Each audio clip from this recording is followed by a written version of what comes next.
L'histoire spirituelle se dirige de nouveau vers le dernier stade de la plénitude. Peut-être ne saisissez-vous pas ce que je veux dire par cela. S'il doit y avoir un déclin, que ce soit dans notre propre vie spirituelle ou dans la vie de l'Église, tôt ou tard, il faut que nous soyons obligatoirement ramenés de nouveau là où nous avons laissé la pleine mesure de Dieu. Ne pouvons-nous pas voir cela se produire? Nous le voyons de diverses manières aujourd'hui.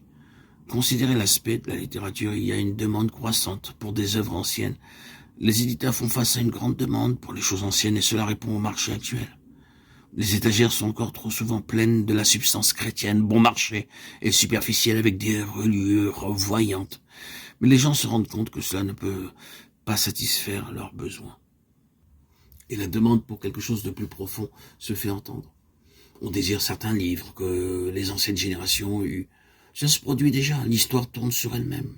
Il y a eu un déclin, une perte de la superficialité, de la frivolité, du bon marché dans le christianisme. Et l'Église périt sans la nourriture solide. On peut déjà entendre, nous voulons de nouveau ce qui était avant. Cela se produit de plusieurs manières.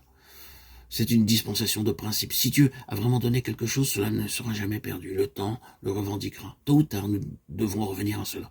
Nous serons ramenés en arrière vers ce que Dieu nous a donné. C'est là que le nouveau prend de ce qui est ancien. Les jours sont tristes et superficiels.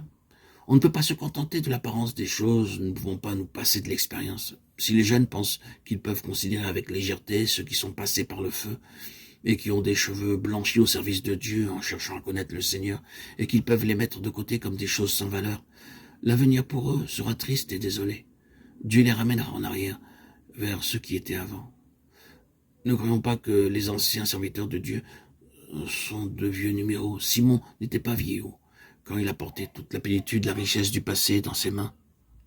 Il a assuré la transition vers le nouveau par ce bébé qu'il a pris dans ses bras et qui a déclaré « Ne croyez pas que je sois venu pour abolir la loi ou les prophètes, je suis venu non pour abolir mais pour accomplir. » Matthieu 5, 17. Il y a toujours tôt ou tard des réactions à l'égard de ce qui est bon marché, superficiel, avec le sentiment de ne pas pouvoir continuer sans quelque chose de plus plein. L'enfance dans les bras de ce qui est ancien, oui, et l'enfant dépend de ses bras.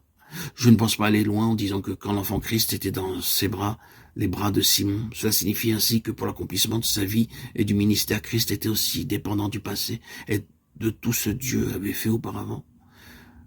La Bible était alors l'Ancien Testament et il a dit « L'homme ne vivra pas de pain seulement, mais de toute parole qui sort de la bouche de Dieu. » Il parlait de l'Ancien Testament. Vous voyez de quelle manière l'Ancien Testament est employé dans le Nouveau. Une des plus riches études et des plus profitables consiste à remarquer là où l'Ancien Testament se trouve dans le Nouveau et pourquoi on le trouve là et l'utilisation qui en est faite. Oui, c'est très précieux de voir que ce qui est nouveau dépend de ce qui s'est fait avant.